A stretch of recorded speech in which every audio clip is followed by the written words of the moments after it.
బాలీవుడ్ నటి ఆలియా భట్ మాజీ అసిస్టెంట్ వేదిక ప్రకాష్ శెట్టిని 76 లక్షల రూపాయల ఆర్థిక మోసం ఆరోపణలతో అరెస్ట్ చేశారు. ఆమె ఆలియా సంతకాన్ని ఫోర్జరీ చేసిందని పోలీసులు తెలిపారు. బాలీవుడ్ స్టార్ హీరోయిన్ ఆలియా భట్ మాజీ అసిస్టెంట్ వేదిక ప్రకాష్ శెట్టిని జుహు పోలీసులు అరెస్ట్ చేశారు.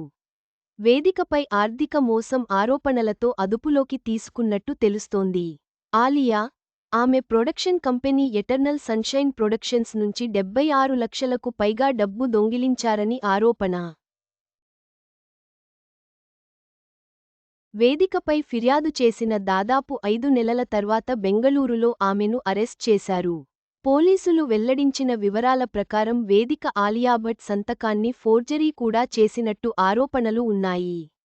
ఆలియా నకిలీ సంతకం వాడి ప్రొడక్షన్ కంపెనీ అకౌంట్ల నుంచి 2 ఏళ్లలో లక్షల రూపాయలు తీసుకున్నట్టు తెలిసింది. 2023, 2025 మధ్య ఎటర్నల్ సన్షైన్, ఆలియా పర్సనల్ అకౌంట్ల నుంచి 76 లక్షలు తీసుకుని మోసం చేసినట్టు ఆరోపణ.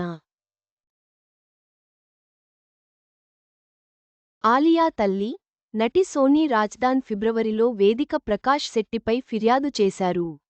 అప్పటి నుంచి విచారణ జరుగుతోంది. అప్పటి నుంచి వేదిక ప్రకాష్ పరారీలో ఉన్నట్టు తెలుస్తోంది. అయితే రీసెంట్గా ముంబై పోలీసులు బెంగళూరులో వేదికను పట్టుకుని అరెస్ట్ చేశారు. పూర్తి వివరాలు తెలుసుకోడానికి పోలీసులు ఆమె బ్యాంక్ అకౌంట్ చెక్ చేస్తున్నారు. అయితే ఈ విషయంలో ఆలియా కానీ ఆమె టీం ఇంకా ఎలాంటి ప్రకటన చేయలేదు. ఆలియా భట్ పెళ్లి తర్వాత సినిమాలు తగ్గించుకుంది. ప్రస్తుతం ఆమె చేతిలో సంజయ్ లీలా భన్సాలీ దర్శకత్వంలో లవ్ అండ్ వార్ సినిమా ఉంది. ఈ సినిమాలో ఆమె భర్త రణ్బీర్ కపూర్తో కలిసి నటిస్తోంది. విక్కీ కౌశల్ మరో హీరోగా నటిస్తున్నారు. ఫర్హాన్ అఖ్తర్ దర్శకత్వంలో జీలే జరా సినిమాలో కూడా ఆలియా నటిస్తోంది. ఈ సినిమాలో కత్రినా కైఫ్, ప్రియాంకా చోప్రా కూడా నటిస్తున్నారు. వేదిక ప్రకాష్ శెట్టి అరెస్ట్తో ఈ కేసు కొత్త మలుపు తిరిగింది. పోలీసుల విచారణ మరియు బ్యాంకు అకౌంట్ వివరాల తనిఖీతో మరింత సమాచారం వెలుగులోకి రావచ్చు.